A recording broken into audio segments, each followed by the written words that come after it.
students, welcome to this e-learning session. Today we are going to learn about language function. તો સૌથી પહેલી બાબત કે આપણે લેંગ્વેજ ફંક્શન કોને કહીએ? તો અહીંયા સરળ રીતે વ્યાખ્યા લખેલી છે કે વાતચીતમાં ઉપયોગમાં લેવામાં આવતા વિવિધ પ્રકારના ભાષાના સ્વરૂપોને લેંગ્વેજ ફંક્શન કહેવામાં આવે છે. સામાન્ય રીતે આપણે જે વાતચીત કરતી વખતે જે ભાષાના સ્વરૂપનો આપણે ઉપયોગ કરીએ that means લેંગ્વેજ ફંક્શન. હવે ધોરણ 9 થી 12 માં તમારે ઘણા બધા લેંગ્વેજ ફંક્શન આમ જોઈએ તો લગભગ 24 જેટલા લેંગ્વેજ ફંક્શન છે એ તમારા કોર્સમાં સમાવિષ્ટ છે. પણ આ વિડિયોમાં આપણે મેઇન આ ત્રણ ફંક્શન વિશે અત્યારે સમજીએ.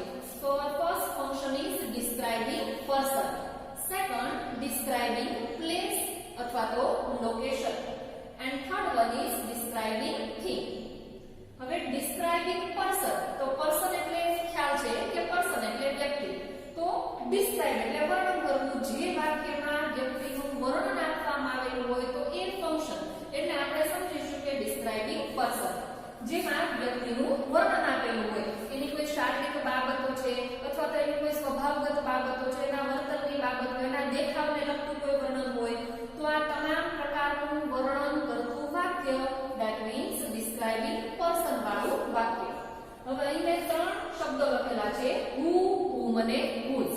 તમારે ત્રણ પ્રકારે લેંગ્વેજ ફંક્શન પૂછાશે.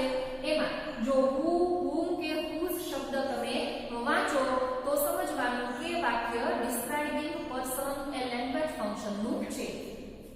who, whom અને whose જેને આપણે રિલેટિવ પ્રોનાઉન તરીકે ઓળખીશું અને એના પાછળ બીજું વાક્ય છે જોડાયેલું હોય. અહીં આપણને બે વાક્ય જોવા મળે, એક છે મુખ્ય વાક્ય અને બીજું છે ઉપવાક્ય. ઉપવાક્યની શરૂઆત ક્યાંથી થાય તો who, whom અથવા તો whose વાળા રિલેટિવ પ્રોનાઉનથી. ત્યાર પછી છે describing place અથવા તો લોકેશન. હવે અહીં આપણે describing words ને થોડો ડીપ સમજીએ કેમ કે તમારે એક્ઝામમાં સ્પેસિફાઈંગ વર્ડ પણ આવે છે, સ્પેસિફાઈંગ લોકેશન. તો સ્પેસિફાઈંગ અને ડિસ્ક્રાઇબિંગ માં શું ડિફરન્સ? તો કે સ્પેસિફાઈંગ એટલે માત્ર આઈડેન્ટિફાઈ કરેલું હોય. ફોર એક્ઝામ્પલ તો કે I am in the classroom. હું ક્લાસરૂમમાં છું, એમાં ક્લાસરૂમનું વર્ણન નથી આવતું. જ્યારે એવું વાક્ય હોય જેમાં ક્લાસરૂમને ડિસ્ક્રાઇબ કરવામાં આવેલું હોય. ફોર એક્ઝામ્પલ તો કે this is the classroom where I studied in my school days. આ એ ક્લાસરૂમ છે જેમાં હું મારા શાળાના દિવસોમાં અભ્યાસ કરતી હતી. તો આપણે એ સ્કૂલના ક્લાસરૂમને ડિસ્ક્રાઇબ કર્યું છે. So that means describing place અને માત્ર વ્યક્તિ ક્યાં છે એવું જ્યારે દર્શાવવામાં આવે તો આપણે એને સ્પેસિફાઈંગ લોકેશન અથવા તો સ્પેસિફાઈંગ પ્લેસ એવું સમજીશું. તો ડિસ્ક્રાઇબિંગ પ્લેસ, પ્લેસ અને લોકેશન મતલબ કે સ્થળ, જેમાં સ્થળનું વર્ણન કરવામાં આવ્યું હોય. તો અહીં આપણને રિલેટિવ પ્રોનાઉન તરીકે વેર, આપણે WH વર્ડ્સમાં પણ અગાઉના વિડિયોમાં સમજ્યા કે જ્યારે સ્થળનું વર્ણન હોય ત્યારે વેર શબ્દ છે ને આપણે ધ્યાનમાં લેવાનું. તો વેર અથવા તો which રિલેટિવ પ્રોનાઉન આવે તો આપણે સમજીશું કે આ વાક્ય ડિસ્ક્રાઇબિંગ પ્લેસ અથવા તો લોકેશન નું છે. હવે કોઈ પણ સ્થળ ક્યાં આવેલું છે તો ગુજરાતીમાં આપણે સમજીએ કે ભાઈ ફોર એક્ઝામ્પલ મંદિર છે તો કે સ્કૂલની પાછળ આવેલું છે. તો વોટએવર એના માટે આ અમુક એવા મેં એક્ઝામ્પલ લખેલા છે માત્ર પ્રેપોઝિશનના in, behind, under, in front of etcetera. તો આવા પ્રેપોઝિશનનો પણ ડિસ્ક્રાઇબિંગ પ્લેસ અને લોકેશનમાં ઉપયોગ થાય. And third word describing thing. હવે થિંગ એટલે વસ્તુ, જેમાં વસ્તુનું વર્ણન કરવામાં આવેલું હોય. કયા શબ્દના આધારે તો કે which અથવા તો that. આ બે વર્ડ્સ થી કોઈ પણ વસ્તુ છે એને આપણે ડિસ્ક્રાઇબ કરી શકીએ. તો આ who, whom, whose, where, which અને that. આને આપણે સમજીશું relative pronoun. So now let's learn one by one. Describing person, જેમાં આપણે રિલેટિવ પ્રોનાઉન તરીકે who, whom અને whose ને ધ્યાનમાં રાખીશું. પહેલું વાક્ય લખેલું છે The woman who works in the hospital is my mother. હવે અહીંયા આપણને who શબ્દ આપેલો છે તો આપણે સમજીશું કે આ વાક્ય છે એ ડિસ્ક્રાઇબિંગ પર્સન નું છે. The woman who works in the hospital. હવે આપણે આ આખા જ who શબ્દ છે એ તો રિલેટિવ પ્રોનાઉન છે, પણ આ જે આખું વાક્ય છે એને આપણે રિલેટિવ ક્લોઝ તરીકે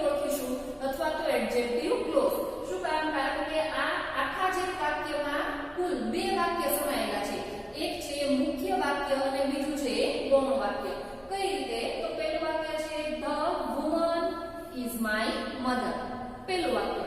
બીજું વાક્ય તો કે the woman works in the hospital. હવે બેને આપણે રિલેટ કરીને આપણે બોલવું છે તો કઈ રીતે કે the woman who works in the hospital. A woman એ સ્ત્રીની આપણે વાત કરીએ છીએ કે જે હોસ્પિટલમાં કામ કરે છે તે મારા મધર છે. તો આપણે આ વુમનને ડિસ્ક્રાઇબ કર્યા, બરાબર. કયા વુમનની આપણે વાત કરીએ છીએ તો એ વુમન એ સ્ત્રી કે જે હોસ્પિટલમાં કામ કરે છે તે મારા મધર છે. સેકન્ડ, મંથન who is my student is very clever. મંથન કે જે મારો સ્ટુડન્ટ છે એ very clever ખૂબ હોશિયાર છે. તો અહીં પણ આપણે who છે એને રિલેટિવ પ્રોનાઉન તરીકે ઓળખીશું અને who is my student એ આખા જ વાક્યને આપણે રિલેટિવ ક્લોઝ અથવા તો એડજેક્ટિવ ક્લોઝ તરીકે આપણે ઓળખીએ. તો આ વાક્યમાં પણ બે વાક્ય છે. એક છે એ મુખ્ય વાક્ય, who આગળનું જે વાક્ય છે એ મુખ્ય હોય છે અને who ના પછી આવેલું વાક્ય છે આપણે ગૌણ વાક્ય છે એવું સમજીએ. મંથન is very clever આ મુખ્ય વાક્ય, પણ મંથન એટલે કયું મંથન તો કે મંથન is my student આ બીજું ઉપવાક્ય છે. તો એ બેને આપણે રિલેટ કર્યું કે મંથન who is my student એ મંથન કે જે મારું સ્ટુડન્ટ છે તે ખૂબ હોશિયાર છે. This is a person whom I met yesterday.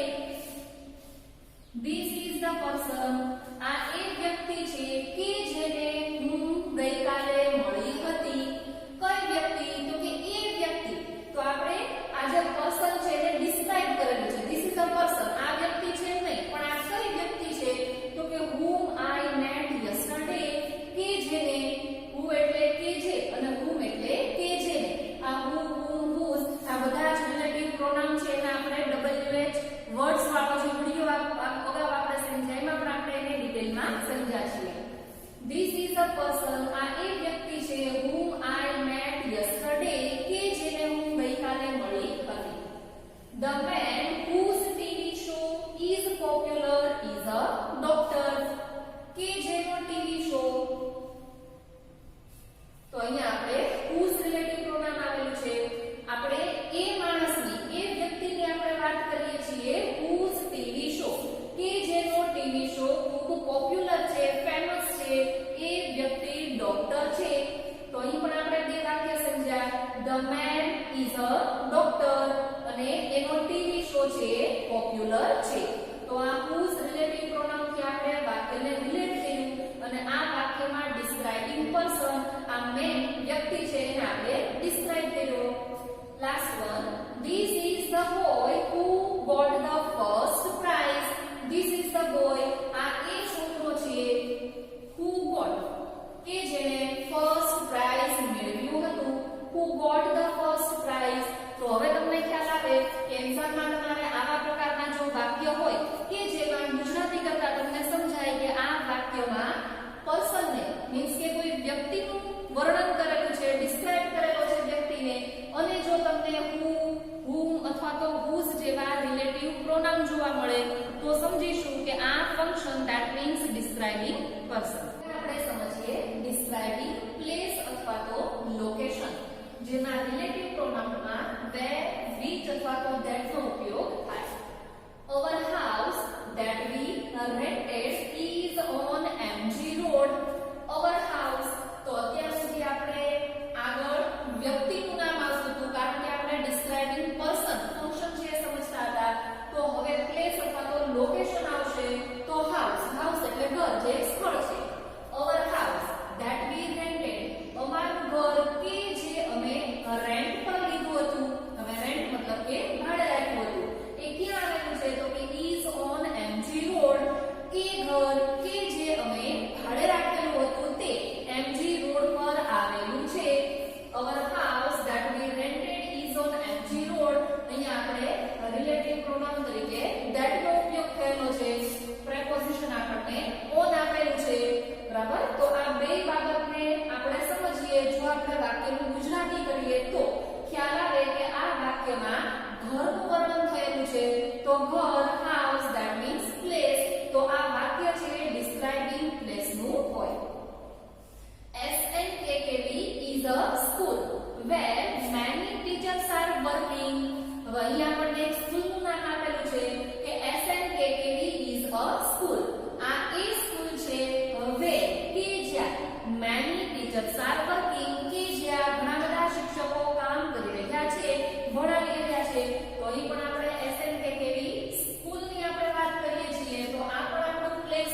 રાધનપુરથી 100 kilometre દૂર આવેલું છે.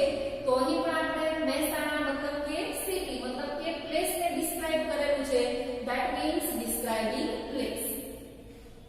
Do you know the place where Sardar Patel was Born? હવે ઘણી વખત તમને ક્વેશ્ચન પણ પૂછી શકાય, તો એના પણ જવાબમાં અથવા તો તમે ગુજરાતી કરતા સમજી શકો કે અહીં પણ પ્લેસ ને ડિસ્ક્રાઇબ કરેલું છે. Do you know the place? અહીં આપણને ક્લિયર પૂછેલું છે. શું તમને એ પ્લેસ ની ખબર છે, ખ્યાલ છે કે જ્યાં વેર સરદાર પટેલ વોઝ બોર્ન? એ સ્થળ તમે જાણો છો કે જ્યાં સરદાર પટેલનો જન્મ થયો હતો? Saputara is a place which is covered with natural greenery. Saputara hill station છે, તો Saputara is a place. Saputara એ એવું પ્લેસ છે કે જે which is covered with natural greenery, કે જે ગ્રીનરી થી કવર થયેલું છે, જ્યાં આપણને lots of greenery છે જોવા મળે. તો અહીં આપણને that word આપેલો છે, where આપેલો છે, which આપેલો છે. માની લો કે આ ત્રણમાંથી એક પણ શબ્દ ન હોય તો ગુજરાતી તરીકે પણ આપણે સમજી શકીએ કે આ વાક્યમાં પ્લેસ અથવા તો લોકેશન ને ડિસ્ક્રાઇબ કરેલું છે. ત્રીજું જે વાક્ય છે એમાં આપણે લોકેશન જ સમજીએ છીએ. મહેસાણા એ પ્લેસ તો છે, પણ એનું લોકેશન ક્યાં છે? તો કે રાધનપુરથી 100 કિલોમીટર દૂર. તો આપણે આવા પ્રકારના જો વાક્ય છે એ એક્ઝામમાં પેપરમાં પૂછાય તો સમજી શકીએ કે આ પાંચેય વાક્યમાં પ્લેસ ને અથવા તો લોકેશન ને ડિસ્ક્રાઇબ કરવામાં આવ્યું છે. હવે આપણે સમજીએ ડિસ્ક્રાઇબિંગ થિંગ, વસ્તુનું વર્ણન, જેમાં આપણે which અને that આ બે રિલેટિવ પ્રોનાઉન ને ધ્યાનમાં રાખીશું. That is the car whose owner is my friend. That is the car. આ તે કાર છે whose કે જેનો ઓનર માલિક મારો ફ્રેન્ડ છે. બરાબર. તો આપણે અહીં વાત કોની કરીએ છીએ? કાર. તો કાર શબ્દ છે ને આપણે થિંગ સમજીએ, વસ્તુ. અને અહીં આપણને કારનું વર્ણન આપેલું છે. કઈ કાર? તો એવી કાર કે જેનો ઓનર મારો ફ્રેન્ડ છે. તો આપણે કારને ડિસ્ક્રાઇબ કરેલી છે. Second, the purse which you found belongs to me. અહીં આપણે વાત કરીએ છીએ પર્સની. તો પર્સ એ પણ થિંગ છે. કયું પર્સ? તો કે which you found. A purse કે જે તમને મળ્યું હતું એ belongs to me, એ મારું પર્સ હતું. belongs મતલબ કે માલિકીનો ભાવ સૂચવતો શબ્દ છે. the purse which you found belongs to me. A purse કે જે તમને મળ્યું હતું તે મારું હતું. Our teacher showed us something which was completely unique. અમારા ટીચરે અમને શો મતલબ કે દેખાડી. શું? તો કે સમથિંગ, એવી કંઈક વસ્તુ અમારા ટીચરે અમને દેખાડી which was કે જે હતી. કેવી? તો કે completely unique, એકદમ અલગ જ હતી, યુનિક હતી. બધા કરતા અલગ એવી વસ્તુ અમારા ટીચરે અમને દેખાડી હતી. તો અહીં પણ આપણે કોની વાત કરીએ છીએ? સમથિંગ, એવી કોઈ વસ્તુ. તો થિંગ અહીં આપણને શબ્દ ઓલરેડી આપી જ દીધેલો છે. તો અમારા ટીચરે એવી એક વસ્તુ અમને દેખાડી કે જે ટોટલી યુનિક હતી, તદ્દન અલગ હતી. I bought a new TV which was made in Japan. I bought a new TV. શું ખરીદ્યું? તો કે નવો ટીવી સેટ, નવું ટીવી ખરીદ્યું. I bought a new TV.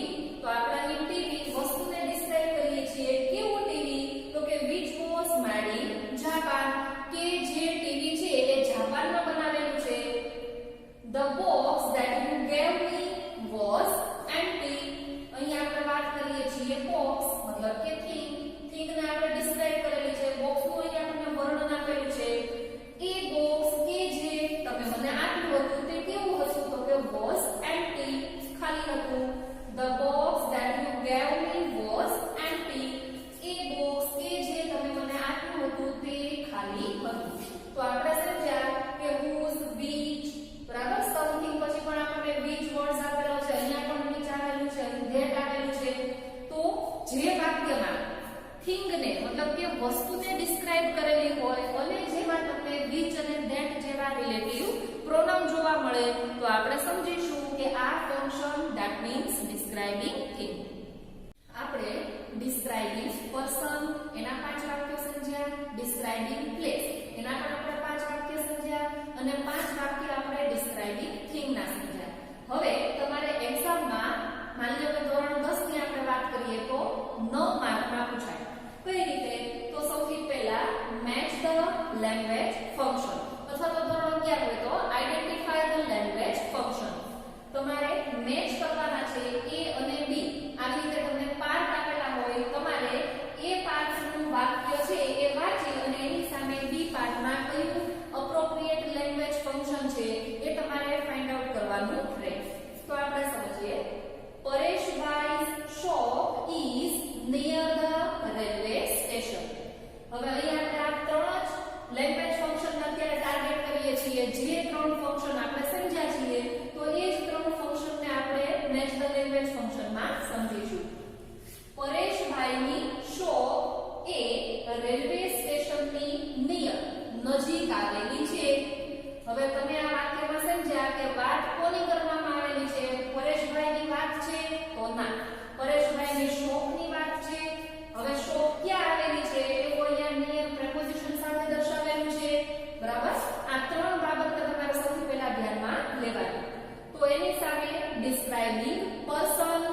હવે જુઓ આમાં પરેશભાઈ કેવા છે, એનો દેખાવ કેવો, મીન્સ કે એનું કેરેક્ટર, એવી કોઈ પણ બાબતની આપણને અહીં વાત કરવામાં આવેલી નથી. તો આપણે સમજી શકીએ કે પર્સન આવે નહીં. ત્યાર પછી છે ડિસ્ક્રાઇબિંગ થિંગ. તો થિંગ એટલે વસ્તુ. આમાં પરેશભાઈની કોઈ વસ્તુ વિશે પણ આપણને વાત નથી કરવામાં આવી.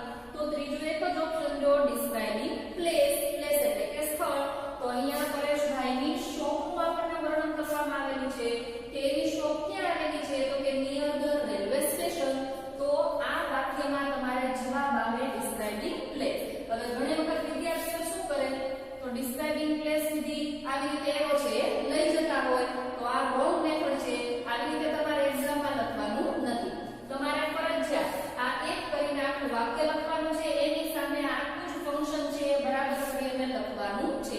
માની લો કે તમારે ટાઈમ મળ્યો તો આ વાક્યની સામે બરાબર કરીને તમારે સી લખવાનું. બાકી આવી રીતે એરો તમારે લઈ જવાના નથી. આ ખાસ ધ્યાનમાં રાખજો. બીજું વાક્ય, a lawyer is a person who helps to bring justice to the people. અહીંયા આપણે લોયર ની વાત કરીએ છીએ. લોયર મતલબ કે વકીલ. એ એવો વ્યક્તિ છે who helps કે જે મદદ કરે છે કોને તો કે people ને.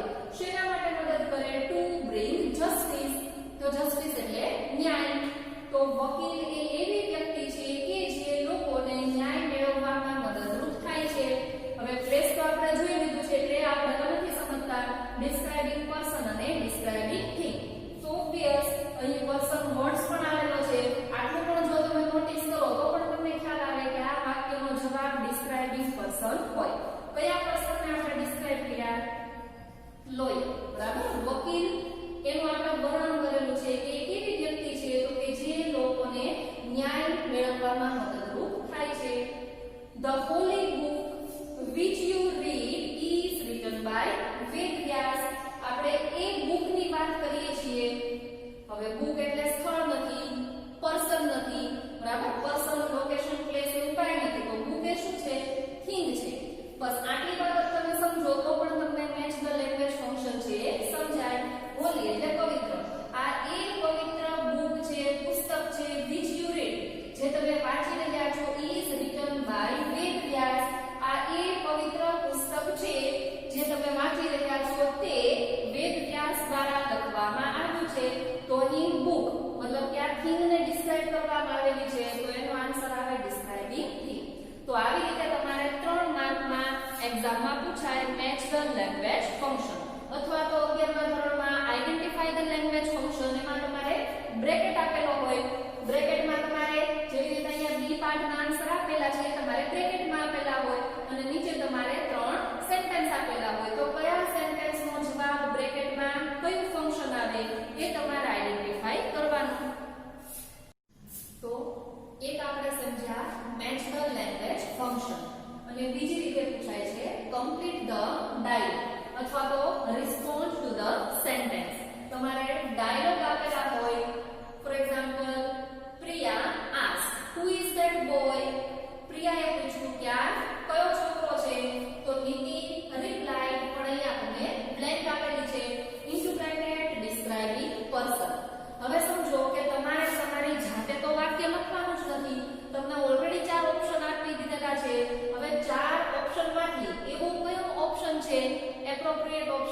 જેમાં પર્સન ને ડિસ્ક્રાઇબ કરેલો હોય તો એ તમારો રાઈટ આન્સર થશે.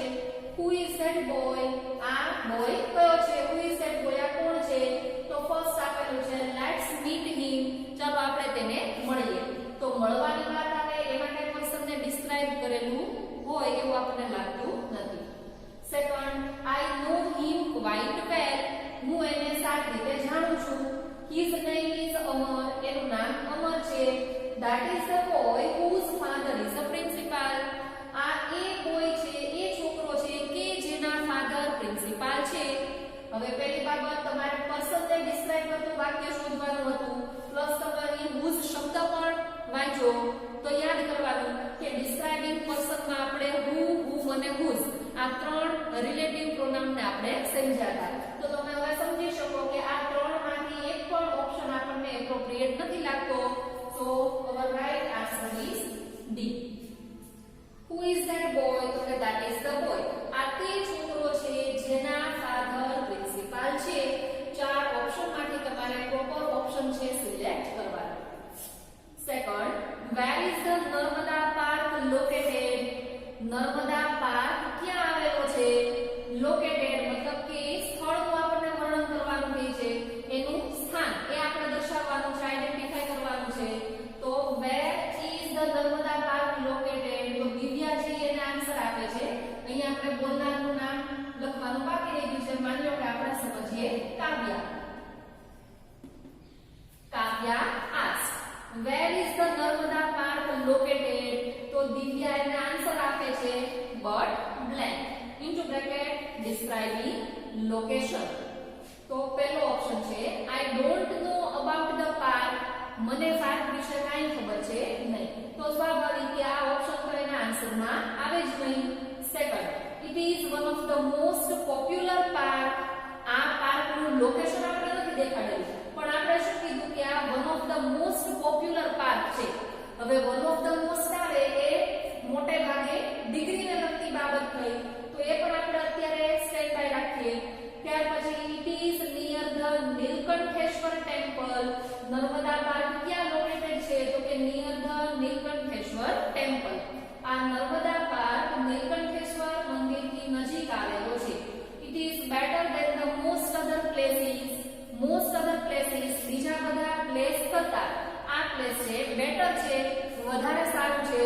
તો અહીં આપણે one of the most હોય પછી better than હોય આ બે ઓપ્શનમાં સૌથી પહેલા આપણને એમ લાગ્યું કે કદાચ આ એનો આન્સર આવી શકે પણ આપણે ડિગ્રી સમજ્યા છીએ તો તમે સમજી શકો કે કમ્પેરિંગ પ્લેસ હોય બરાબર જેમાં કમ્પેરિઝન આવતી હોય તો એ વખતે આપણે one of the most અથવા તો better than વાળો ઓપ્શન છે ચૂઝ કરી શકીએ. આ તો આવતો જ નથી તો બાકી રહ્યો એક જ option C. Where is the Narmada Park located? તો it is near the Neelkantheshwar temple. Narmada park ક્યાં આવેલો છે? તો કે નીલકંઠેશ્વર ટેમ્પલની બાજુમાં. ત્રીજો ડાયલોગ છે Neha asks, what are you reading? તમે શું વાંચી રહ્યા છો? Kalpesh replied but in blank into bracket describing thing. આપણે અહીં વસ્તુનું વર્ણન કરવાનું છે. તો this is the book that tells you about our freedom fighters. તમે શું વાંચી રહ્યા છો? તો કે હું એ બુક વાંચી રહ્યો છું કે જે બુક તમને ફ્રીડમ ફાઇટર્સ સ્વાતંત્ર્ય સેનાનીઓ વિશેની સમજ આપે છે. it is a book. આ બુક છે. I bought this book from the library. આ બુક મેં લાઇબ્રેરીમાંથી લીધેલી છે and it is my book. આ મારી બુક છે. તો હવે આ ચાર ઓપ્શનના આધારે આપણે સમજી શકીએ કે આ બુક છે તો એવો પ્રશ્ન નથી પૂછ્યો કે આ શું છે. What are you reading? તમે શું વાંચી રહ્યા છો? તો આ બુક છે મેં લાઇબ્રેરીમાંથી ખરીદી છે, આ મારી બુક છે. આવા એક પણ ઓપ્શન એમાં આપણને એપ્રોપ્રિએટ લાગતા નથી. તો પહેલો option this is the book that tells you about our freedom fighters. હું એ બુક વાંચી રહ્યો છું જે બુકમાં ફ્રીડમ ફાઇટર્સ વિશે વાત કરવામાં આવી છે. તો આ એ ઓપ્શન છે એ આપણો રાઈટ આન્સર થશે. તો પહેલા આપણે સમજ્યા મેચ ધ લેંગ્વેજ ફંક્શન, તમને 3 માર્કમાં પૂછાય. પછી આપણે સમજ્યા કમ્પ્લીટ ધ ડાયલોગ અથવા તો રિસ્પોન્સ ટુ ધ સેન્ટેન્સ, તો એ પણ તમારે 3 માર્કમાં પૂછાય છે. હવે ત્યાર પછી બીજા 3 માર્કમાં તમારે કમ્પ્લીટ ધ સેન્ટેન્સીસ એવું પૂછાય છે. આવી રીતે અડધા વાક્ય આપેલા હોય બ્રેકેટમાં ફંક્શન આપેલું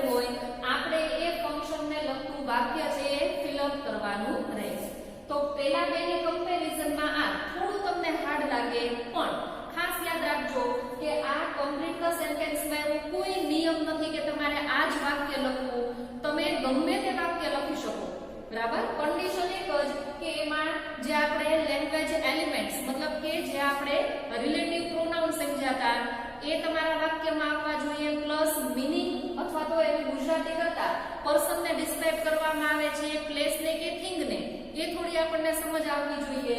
તો આ બાબતને ધ્યાનમાં રાખી અને તમે કોઈ પણ વાક્ય છે લખી શકો, એમાં કોઈ પ્રકારની લિમિટેશન હોતી નથી. તો આપણે સમજીએ પહેલું વાક્ય, સચિન તેંડુલકર ઇઝ બ્લેન્ક. બરાબર. અને સામે આપણને ખાલી જગ્યા આપેલી છે, કૌંસમાં લખેલું છે ડિસ્ક્રાઇબિંગ પર્સન. હવે કોઈ પણ રીતે તમે સચિન તેંડુલકરને ડિસ્ક્રાઇબ કરી શકો. હું મારી રીતનું વાક્ય લખું છું. હવે જો અહીંયા હું એ નહીં લખું પણ ધ લખીશ.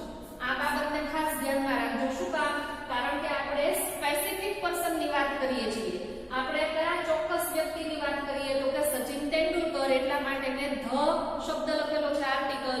હું ત્યાં એ શબ્દ લખતી નથી. Sachin Tendulkar is the person whom we all respect. મેં મારી રીતે વાક્ય બનાવીને લખેલું છે Sachin Tendulkar is the person. આ એ વ્યક્તિ છે કે જેને આપણે રિસ્પેક્ટ આપીએ છીએ.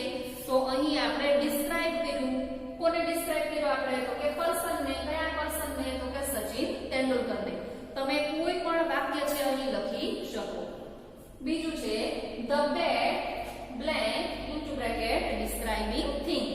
અહીંયા આમાં સચિન તેંડુલકર હતું તો આપણને પર્સનને ડિસ્ક્રાઇબ કરવાનું પૂછવામાં આવ્યું હતું. અહીં બેટ છે, બેટ એટલે થિંગ. તો આપણે વસ્તુનું વર્ણન કરવાનું છે. તો કે the bat with which you are playing is mine. The bat with which you are playing. એ બેટ કે જેનાથી કે જે બેટ દ્વારા તમે રમી રહ્યા છો is mine. એ બેટ મારું છે. તો આને બેટ જે થિંગ છે એને ડિસ્ક્રાઇબ કર્યું. કયા બેટની આપણે વાત કરીએ છીએ? તો કે એ બેટ જેનાથી તમે રમી રહ્યા છો એ બેટ મારું છે. બરાબર. તો આપણે બેટને ડિસ્ક્રાઇબ કર્યું. And the last sentence is Surat is the city.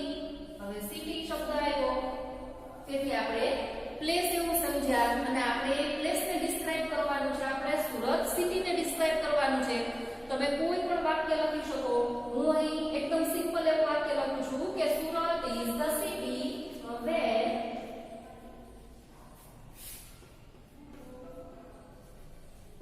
where I live. કે જ્યાં હું રહું છું. અહીંયા આપણે where રિલેટિવ પ્રોનાઉન લખ્યો અને પછી આપણે એના જવાબ લખ્યા. અહીંયા પણ આપણે which રિલેટિવ પ્રોનાઉન લખી અને આપણે થિંગને ડિસ્ક્રાઇબ કરી. બરાબર. અહીંયા પણ આપણે whom રિલેટિવ પ્રોનાઉન લખ્યું અને પછી આપણે પર્સનને ડિસ્ક્રાઇબ કર્યો.